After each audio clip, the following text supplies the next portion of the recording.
bueno, pero está bueno para poder ver otros Ateneos. Buenísimo. Exactamente. Sí. Bueno, buenas noches. Empezamos este año con la presentación de Ateneos de casos clínicos y hoy nos va a presentar, es un lujo tenerla a Roxana Campisi, que va a hacer su presentación del caso clínico. Así que Roxana, todo Bueno, tuyo. bueno, muchísimas gracias por la invitación y bueno, gracias por ser parte ahora del grupo de medicina nuclear, que estamos acá con Miguel y con Ricardo. Y bueno, yo les voy a presentar un caso para que podamos pensar entre todos a veces cómo nos llegan a los que hacemos imágenes los pacientes que ya vienen definidos por otros cardiólogos y después nosotros tenemos que compartir un poco esas decisiones. Esta es una mujer de 76 años con antecedentes de hipertensión arterial, diabetes, dislipemia y tiene un índice de masa corporal de 29.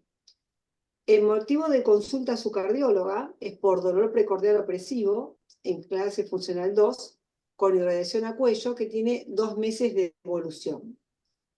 En el electro basal, la paciente presenta trastornos inespecíficos de la repolarización en B2 y B3, un ecocardiograma con disfunción diastólica con fracción de eyección del ventrículo izquierdo preservada, y el tratamiento que se le instaura es con estatinas, con carvedilol, con hipoglucemiantes orales, y por los síntomas se le indica un estudio de perfusión miocárdica en reposo, esfuerzo gatillado.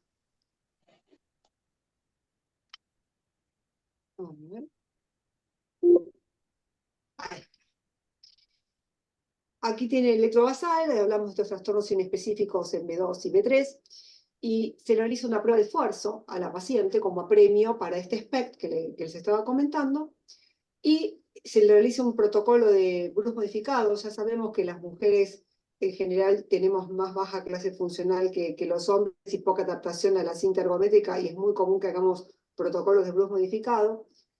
Pero esta paciente no se la detiene la prueba porque tenga un problema de adaptación a la cinta, sino que tiene dolor precordial a baja carga, 5 METs. Llega al 75% de la frecuencia máxima teórica, un doble producto de 18.000 y un infranivel del ST entre 1 a 1.5 milímetros en B5, B6. Les muestro en el panel superior la perfusión, ¿sí? Tenemos el eje corto, ambos ejes largos, y si uno mira este estudio de perfusión y obviara la ergometría, uno diría que es un estudio de perfusión miocárdica sin isquemia, normal, es más, tiene una fracción de sección del 70% por técnica gatillada. No le vemos ninguna variable de alto riesgo, no tiene dilatación isquémico transitoria, no hay captación pulmonar. Sin embargo, este estudio no es normal. Nosotros en medicina nuclear, o una buena cardiología nuclear, es la que integra lo que ocurre en el apremio con lo que ocurre con la imagen. Nosotros tenemos acá lo que se llama un típico estudio discrepante intraestudio. Tengo una imagen que no me muestra nada, porque tengo una perfusión miocárdica de tipo relativo, donde no veo ningún defecto de perfusión. Sin embargo, tengo una prueba ergométrica donde tengo dos alteraciones, el síntoma y la electrocardiográfica. Bueno, se le informa a la paciente, al médico, un estudio discrepante entre esta perfusión y la prueba ergométrica. Y acá hay dos escenarios que me gustaría invitarlos a ver si lo que el cardiólogo pensó en ese momento, ustedes lo acompañan. O es isquemia balanceada y es un tronco y la perfusión relativa no lo ve, o es una paciente que tiene una disfunción de la microvasculatura. Entonces, no sé si quieren que pensemos entre todos cómo seguiríamos, si lo hubiéramos recibido al consultorio, qué le hubiéramos pedido, o prefieren que yo les cuente qué les pidió su cardiólogo. ¿Puedo hablar? Sí, opinen los cardiólogos. Sí, claro. Bueno, a ver, el síntoma es típico y característico, ¿no? Tiene una opresión que aparece en una clase funcional bien clara, en clase funcional 2, como vos lo describís, y por otra parte tiene irradiación a cuello. Sabemos que cuando el síntoma es irradiación al cuello le da bastante característica como para pensar en algo coronario, y yo hubiese hecho exactamente lo mismo de buscar una perfusión. Las imágenes, como vos decís, y sabés de esto mucho más que yo, no muestran una diferencia entre esfuerzo y reposo. La ergometría es positiva, tiene infradesnivel del ST, tiene Angor, si no me equivoco, sí, dolor precordial a 5 mets, Sí. no es mucha la carga. La realidad es que es una prueba de isquemia. No tiene arritmia ventricular, no tiene caída de la fracción de eyección, no tiene hipercaptación pulmonar, como vos decís, no es alto riesgo. O sea, por lo pronto la medico a la paciente y la verdad es que a mí me gustaría ver cómo tiene las coronarias. No estoy obligado porque está en clase funcional 2 y no tiene alto riesgo. O sea que cualquiera de los dos caminos es correcto. Uno puede tratarla médicamente y ver qué pasa, no está obligado a ir a algo invasivo. Puede hacer una angio-TC también y ver si se encuentra con algo. Si uno ve el cambio de CT en B5 y B6, pensaría que puede ser inclusive una diagonal, una circunfleja, algo por el estilo, por una ergometría, y por ahí el angio-TC no es la mejor para mostrar las lesiones ahí. Pero la realidad es que dependiendo un poco de la calidad de vida de la señora, y me estás diciendo que es una señora que se adaptó a la cinta, es una Sí. señora activa y en buen estado. Yo le haría un angio-TC. ¿Otra opinión? Bueno, si vas por el lado de la enfermedad o la sospecha de microvascular, por ahí podés pensar en algún estudio para buscar enfermedad microvascular. Perfecto, pero por lo general es lo que vemos en la práctica, y eso me gustaría que también Ricardo se sume. Es bastante frecuente que cuando el cardiólogo piensa en microvascular, primero descartó la enfermedad epicárdica significativa. ¿Sí?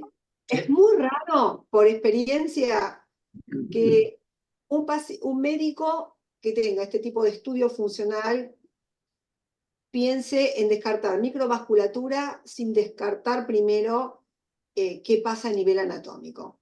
Es No raro en la existe posibilidad que práctica. yo haga No, eso. No. yo les puedo decir que, no sé, el 99% de las veces los pacientes que vienen para estudio de reserva de flujo tienen anatomía conocida. Después sí, como explicaba Gabriel, esa anatomía uno la puede conocer de forma invasiva o lo puede hacer por un angio-TC. Ahí sí, hay diferencia de estrategias o de posibilidades de cobertura médica, bueno, diferentes motivos o de disponibilidad de la técnica. A veces es más fácil conseguir una sala de hemodinamia que un tomógrafo que haga una angiografía multicorte de acuerdo a donde el paciente esté viviendo. Bueno, eso es aparte. Pero me refiero a que es muy raro que pase de este estudio directamente a microvascular sin ver la anatomía.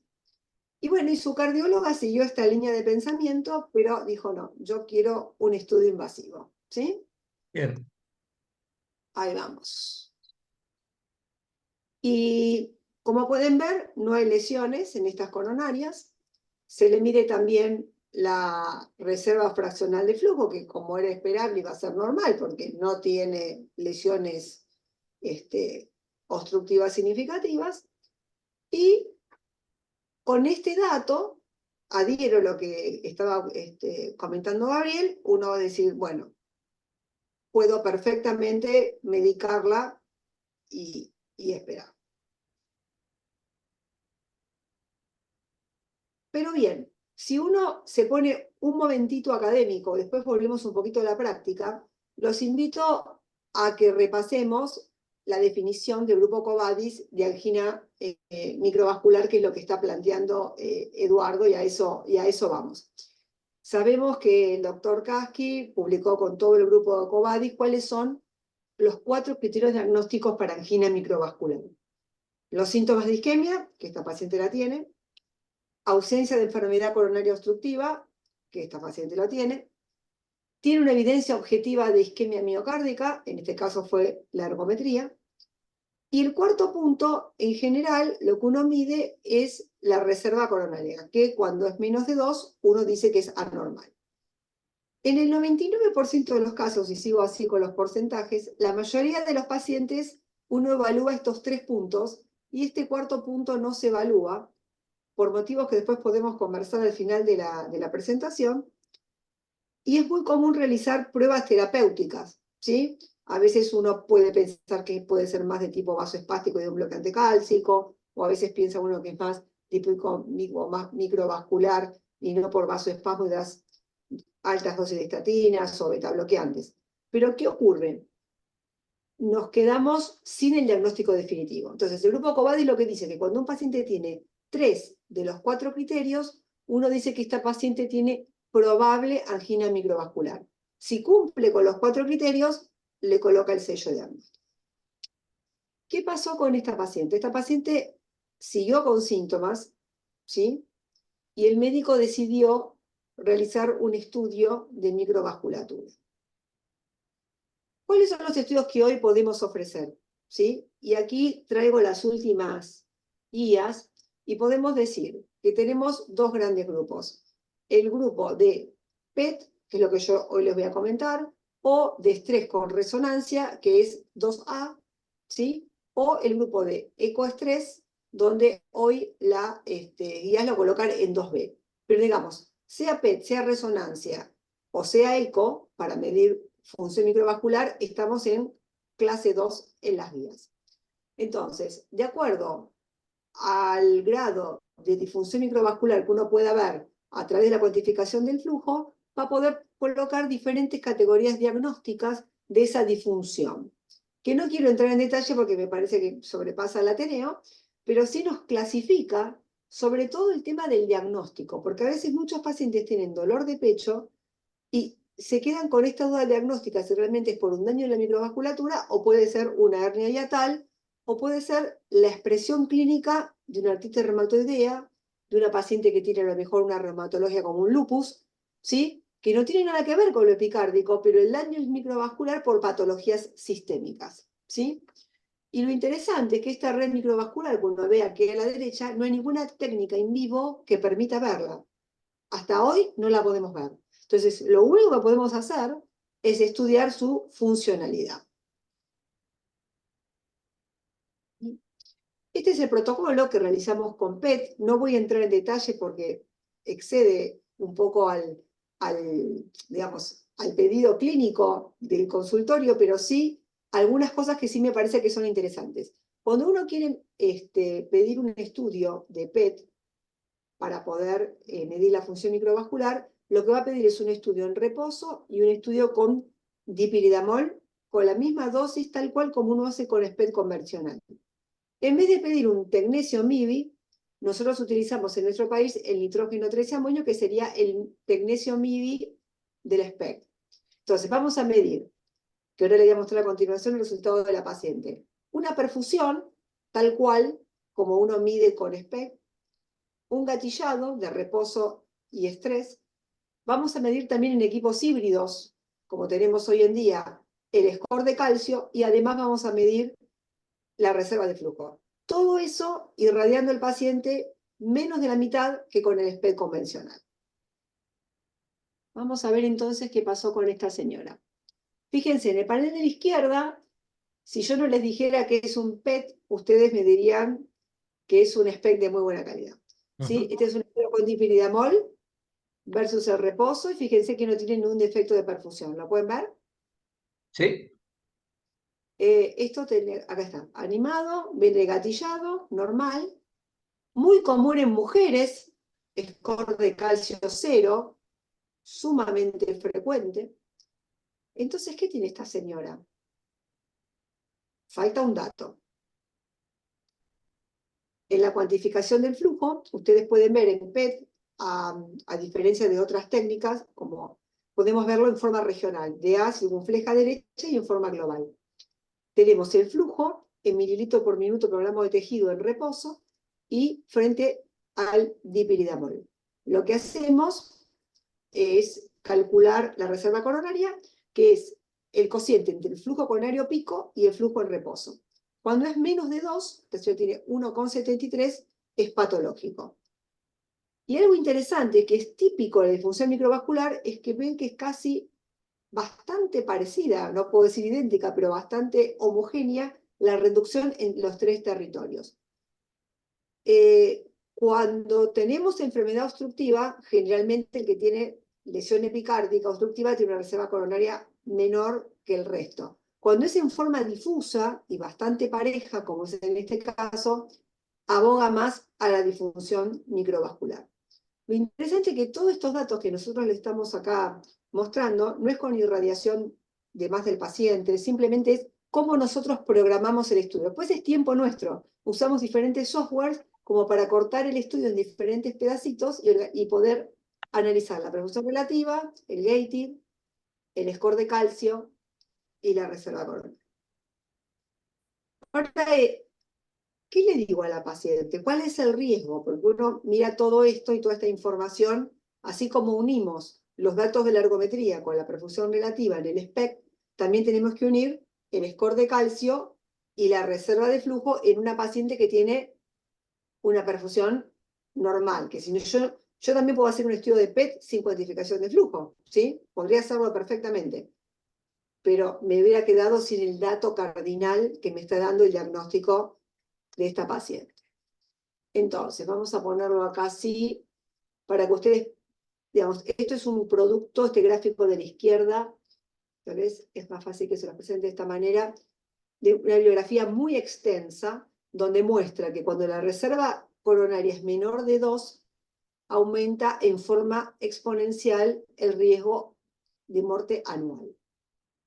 Esta señora está acá, ¿sí? Si bien es menor de 2, no está en un riesgo alto. Fíjense que no es lo mismo tener 1,7 que 1,3. Entonces, esto nos hace a nosotros también pensar que cuando los operadores de imágenes les vamos a dar a ustedes un número, tenemos que estar muy seguros que este número de reserva coronaria, porque en este continuo de riesgo no es lo mismo estar aquí que estar acá. Entonces, hay un montón de temas técnicos que nosotros tenemos que tener muy en claro cuando les devolvemos a ustedes en el consultorio un número de reserva coronaria.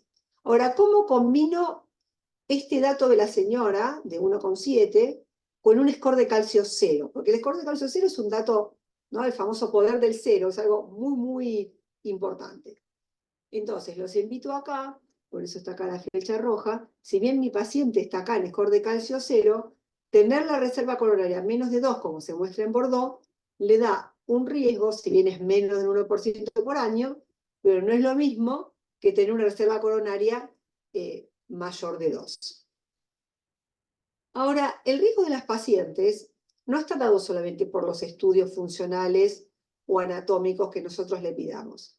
A mí me gusta mucho este estudio WISE, que justamente lo importante es cuando el paciente sigue, las pacientes siguen, porque el INOCA está muy, muy vinculado al sexo femenino, no es exclusivo, pero es altamente probable en el sexo femenino, cuando la mujer sigue sintomática, como ven acá en el panel amarillo.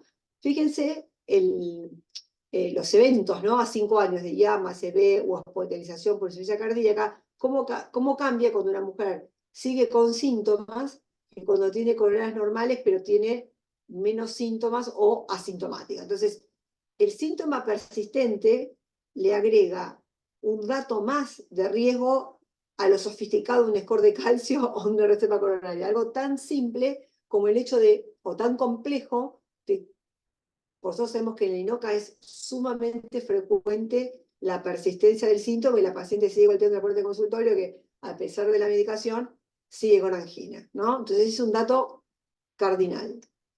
Y otro dato para pensar, que a veces nosotros pensamos que el INOCA es igual a disfunción microvascular. Y algo yo ya les presenté un poquitito durante la presentación del caso, que el INOCA puede estar dado por factores sistémicos, por factores coronarios, por factores cardíacos, que muy bien lo vemos acá en el panel de la derecha. Entonces, puede haber INOCA sin aterosclerosis, por ejemplo, una paciente con estenosis aórtica, ¿sí? Entonces, el caso de hoy, que queríamos presentar con Ricardo y con Miguel a ustedes, es un INOCA que está dado por la disfunción microvascular, ¿sí?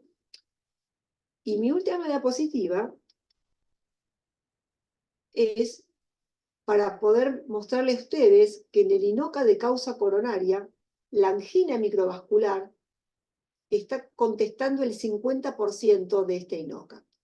Pero hay pacientes que pueden tener angina vasoespástica, ¿sí? Entonces pueden tener una reserva de flujo normal y sin embargo seguir con ANGO. Y otros pacientes tienen mixto, tienen las dos cosas, el microvascular y tienen además el vasoespástico. ¿Qué hacemos con la angina vasoespástica? El famoso test del frío, que todos usamos y que conocemos, no está en las guías, ¿sí? Para medir espasmo microvascular.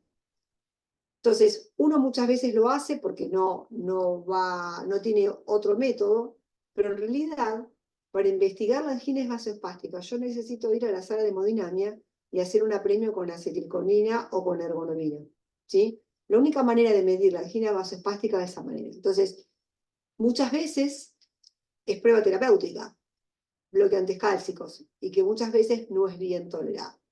Entonces, para terminar de la parte de toda esta presentación, quiero terminar con un mensaje ahora desde la medicina nuclear y me corro un poquitito del consultorio y les quiero mostrar por qué las guías colocan como clase 2 a los estudios con PET.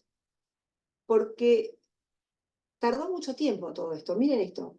La cuantificación absoluta del flujo con nitrógeno, 3 y amonio la describió la persona que fue mi director cuando yo trabajaba en Estados Unidos, en el año 80. Tardó 40 años en tener un correlato clínico. A veces las cosas no son tan rápidas en medicina, porque a veces uno puede encontrar un indicador de una alteración del flujo, como puede ser este trazador, el nitrógeno 3 y amonio, pero que después de eso tenga un correlato clínico y se pueda llevar a la práctica, hay un gap muy grande. Porque estas mediciones están validadas y reproducibles. Son 40 años de estudio de cuantificación. Porque podemos diagnosticar disfunción microvascular y la bibliografía es extensa. Sin embargo, no tenemos ningún estudio randomizado todavía. Estamos trabajando en eso desde la medicina nuclear. El flujo y la reserva coronaria por PET tienen valor pronóstico. Y con la llegada de los estudios híbridos en el mismo equipo, podemos medir score de calcio, podándoles dar a ustedes una doble información. ¿Qué pasa con la aterosclerosis a nivel epicárdico y cuál es su repercusión a nivel funcional en la microvasculatura? Bueno, nada más. Muchas gracias. Excelente, Roxana. Miguel, ¿vos querés hacer algún comentario?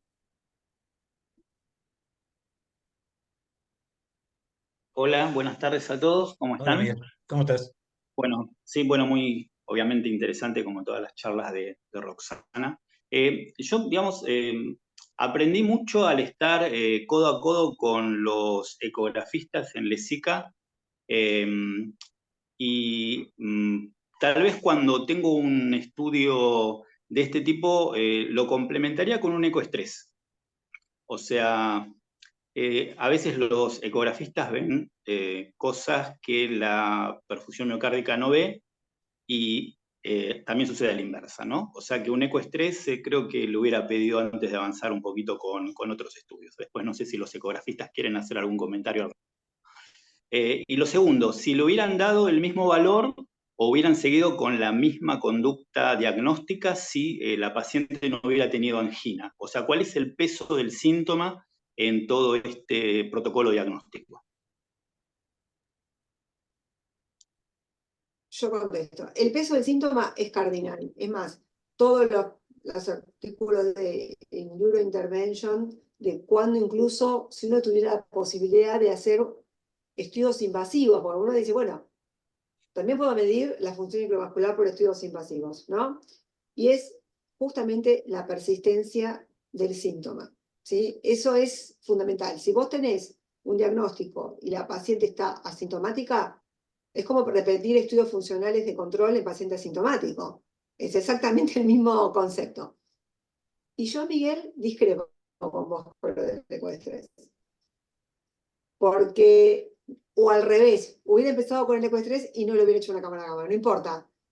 Porque en general, un estudio funcional, uno no debería desempatarlo con otro estudio funcional. Lo tiene que desempatar con un estudio anatómico.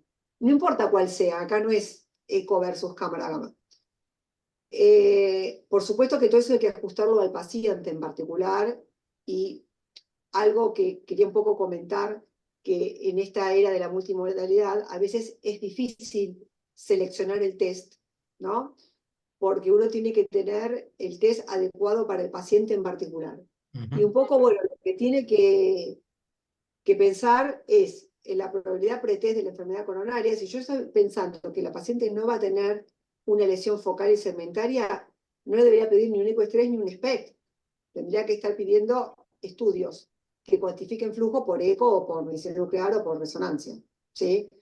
Si yo tengo un paciente con índice de masa corporal muy elevado y hay un angio-TC, va a ser complicado, ¿sí? O un paciente añoso, me voy a tener mucho calcio y no voy a poder ver las coronarias, tal vez la angio-TC, porque estamos nosotros, ¿no?, con los test funcionales ese del CT First versus estudios funcionales, pero también tenemos esa disyuntiva. Entonces, le da al paciente la disponibilidad de la técnica y el expertise de los profesionales que hagan esos estudios. Eso es fundamental. Si ese test va a tener un impacto en mi conducta terapéutica.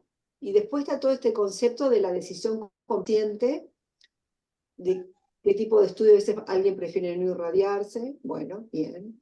Hay otro paciente que dice, no, yo no quiero hacer una prueba de esfuerzo, quiero hacer un test farmacológico. Entonces, a lo mejor un estudio de perfusión con este farmacológico, una mujer añosa, diabética. Bueno, hoy estamos en una era donde tenemos muchas opciones. ¿Alguno de los ecografistas quiere opinar? Estás muteado, Eduardo. Sí, sí, Sebastián o Guillermo quieren hacer algún comentario. Sebastián, vos que estás ahí respecto del ecoestrés.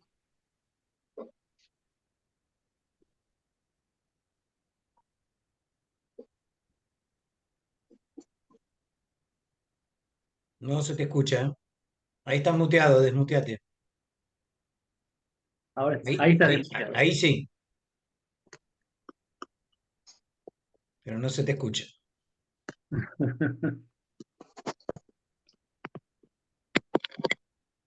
Bueno, No sé, ¿alguna? Gaby, vos clínicamente como clínico cardiólogo, ¿qué podés resumir? No es una paciente de alto riesgo, o sea, cuando el paciente viene busca dos cosas: uno, saber si se va a morir y uno le va a bajar la mortalidad, y dos, tratar de sacarle el síntoma, ¿sí? Como dijo Roxana, la sintomatología es cardinal. Aquí hay una paciente con una angina en clase funcional 2, hay mucho que se puede hacer por ella. Una droga que se usa mucho en estos casos, que digamos, algunos la ponen en cuestión, a veces un escopetazo al aire, es la trimetazidina, es una de las opciones, pero es la primera que se nos ocurre cuando hablamos de angina microvascular. El otro tema es controlar bien sus factores de riesgo. Sabemos que el adecuado control de la hipertensión arterial, si es que a la señora se le puede, hay espacio para eso, con cara 2 la puede beneficiar. Las estatinas siempre sirven, y acá estamos hablando de una paciente con enfermedad coronaria. No la tenemos con una lesión aterosclerótica, pero tiene isquemia, tiene angina, tiene prueba funcional positiva. Uno podría discutir si su meta LDL es menor a 55 o menor a 70. Para mí es menor a 55 en esta paciente, y la estatina la va a ayudar porque, aparte, el tema del efecto pleiotrópico, lo inflamatorio en lo vascular, la puede beneficiar. Y el control de los factores de riesgo. Básicamente estoy pensando en eso, y tranquilizar a la paciente que, si bien no tiene riesgo cero, porque no tiene riesgo cero en contra de lo que se pensaba hace unos pocos años, la realidad es que tampoco tiene indicadores de alto riesgo y la vamos viendo. Muy bien. Perfecto, muy Bueno, interesante. Son muy pacientes que interesante.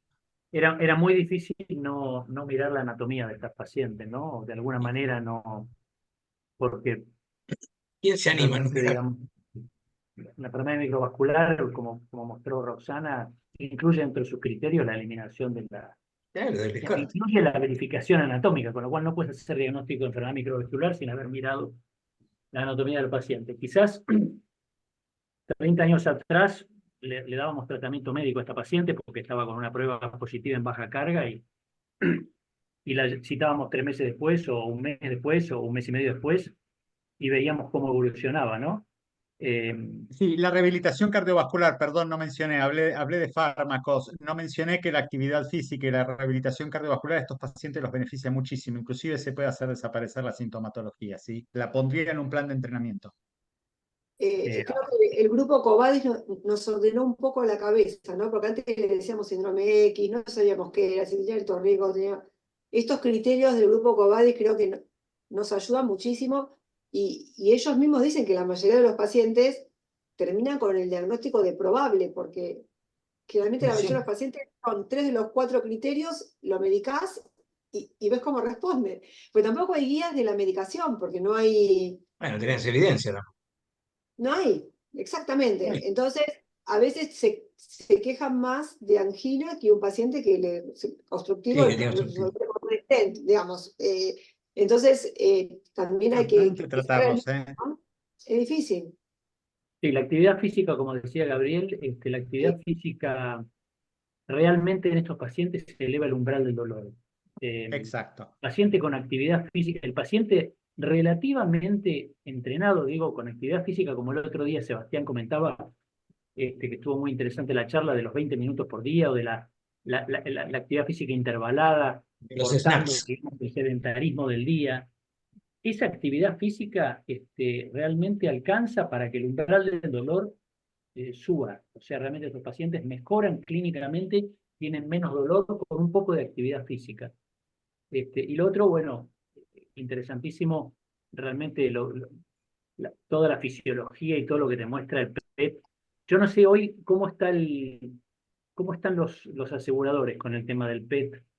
¿Están un poco más fluido eso o sigue complicado? ¿Cómo? Bueno, de todo. Hay algunos, porque en realidad, no les voy a contar toda la... PET cardíaco hay una variedad grande, digamos. En este caso de INOCA, hacemos este tipo de estudios, pero después hacemos estudios de inflamación, trabajamos mucho en sarcoidosis cardíaca, inflamación, protocolos que hacemos también, bueno, viabilidad miocárdica, que ustedes ya conocen, pero trabajamos mucho también en todo lo que es, que ahora es criterio mayor de Duke, el PET-CT en infección de válvula protésica. Entonces, esos estudios que tienen inflamación e infección, las aseguradoras están más proclives a que sea más sencillo. Los que les mostramos recién, en eso son un poquito más reticentes, pero siempre hay una posibilidad de presupuesto, de conversar y después salen. Claro, porque el auditor ve una prueba ergométrica positiva, una cámara gamma normal y Y coronarias normales. un angiotac negativa. Entonces dice, bueno, basta. Claro, No, lo que pasa que que es vaya al importante, psicólogo. lo que hacemos pruebas funcionales, hay que informar el estudio como estudio discrepante, no Claro. hay que poner Claro, normal. A ver, yo claro. siempre hago eso, a ver, todo mi grupo, estudio discrepante, no es, o porque la paciente tuvo ángulo y en la ergometría, eso no es un Sí, estudio es una normal prueba. cuando tiene todos los componentes normales, la función del ventrículo, la perfusión y todos los datos del estrés. Si uno de esos componentes no es normal, el estudio no es normal. Claro. Así es. ¿Te acordás más o menos cuál es el poder predictivo negativo de una ergometría normal en una prueba ergométrica positiva? Más o menos, no la excluye, ¿no? La enfermedad coronaria no la No, excluye. no le excluye. El valor predictivo negativo de una ergometría solo Porque, estará porque el valor predictivo positivo de una ergometría, 70%. claro, el valor predictivo positivo de una ergometría es alto porque Altísimo. la Es, ergometría es específica. es más específica Claro, que sensible, Claro, sí, no con es lo cual sensible. con una cámara gamma negativa no podés descartar de ninguna manera la enfermedad coronaria. no, porque aparte digamos, la perfusión en una cámara gamma convencional SPECT es lo que llamamos una perfusión miocárdica relativa, compara relativamente un territorio contra otro. Entonces, si los 3 territorios tuvieran el flujo bajo por una lesión de tronco, vos no ves nada. Claro. La única manera es cuantificar en forma absoluta, en mililitro por minuto, programa de tejido, esto. Entonces, ¿en qué están ahora los financiadores y en qué están las guías? Porque tampoco le vamos a hacer una cuantificación de flujo a todos los pacientes, porque Obvio. ¿no? Eso sería mala praxis también. Entonces, un paciente que tiene un infarto, que tiene disfunción ventricular izquierda, ya tiene su pronóstico por ese dato. No necesitas cuantificar el flujo, eso sería una sobreprestación. Entonces, si tuviéramos el mundo ideal y decimos, bueno, yo tengo que pedir un estudio bien indicado, no me importa el financiador, lo tengo disponible. Son 2 grandes grupos, cuando sospecho INOCA y cuando sospecho enfermedad de múltiples vasos. ¿Sí? Entonces, como si fueran los 2 extremos, ¿sí? Del continuo de riesgo de la enfermedad microvascular. Y lo que se está trabajando muchísimo es, que es un desarrollo que a mí me parece súper, súper interesante, es evitar las biopsias de los pacientes con trasplante cardíaco, porque puede detectar el rechazo, ¿sí?, del lo que se llama el desarrollo de la vasculopatía post-trasplante. Y estamos trabajando muchísimo.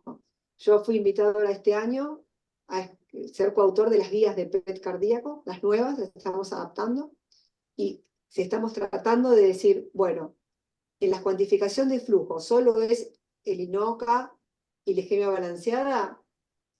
Hay grupos que están trabajando muy fuertemente, porque eso sería excepcional poder evitar la biopsia anual de los pacientes post-trasplante, que es una línea muy interesante. Muy Muy bien. interesante. Bueno, chicos, muchas gracias. Bueno, Gracias, Roxana, excelente. Bueno, Buenas el noches, jueves que estén bien. estaré por ahí. Dale, chao, que estén muchas bien. gracias. ¿No? Chao, gracias a No, todos. gracias, Chao. chao, buenas noches. Colgás vos, Gaby, ¿no? Sí, Lo sí, subís vos, Gaby. yo lo termino de grabar y lo guardo. Gracias a todos. Chao, chao, Chao, buenas gracias. noches.